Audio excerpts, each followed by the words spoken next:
So, Professor Redissi, what do you think are the biggest obstacles for the implementation of constitutional rights in Tunisia today? First, this constitution is deemed to recognize civil, political, and economical rights. All rights for all social categories and also regions and social classes. I mean, this is a semi-liberal constitution with a strong component on the role of the state.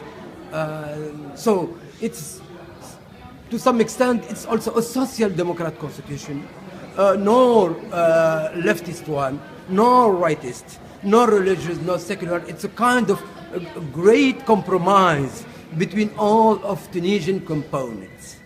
This is the most important thing. Now, how to implement this constitution? There are, I think, too many obstacles. The first is to what extent you need, to what extent the legislation, I mean the laws, the decrees, are at compliance with this constitution. We have three kinds of legislation in Tunisia. One which is better than the constitution. For instance, the law on freedom of speech and information is better than the constitution. I mean, by this, that the laws say that these freedoms are guaranteed according to international standards, while the constitution is below these international standards. We have other laws that are at compliance with the constitution. I mean, already implemented. And we have, this is a major component of the legislation under the standards of the constitution. I mean, we have to change the penal code. We have to change the law on administrative rules and organization. We have to change the law on demonstration. All these laws and many others are below what the constitution has stipulated recently. This is the major, I mean, issue. To what extent the legislation will be compatible with the constitution. The second issue is how to implement it, to put it into effect. I mean by this, we need that the political actors, the state, and the political parties, the judge. Let's say take the judge. To what extent judges are going to recognize or to rule the cases according to the constitution? You know that in Tunisia, judges are used to refer only to the codes. Probably they will say, if the penal code is saying this, or the law under the constitution rules says this or stipulates this, I am applying the law and not the constitution. Political actors, we need that political actors are volunteer and accept the rule of regulations for political life. They accept democracy, transparencies, and many other rules. We have no certainty. We need to be vigilant on this issue. Actors, political actors, the state, and the judge. Those are the two main challenges. Harmony between constitution and the laws, and behavior of political actors. Can you give us your opinion on the new Tunisian government? What is your take? This new government was shaped in two times. The first one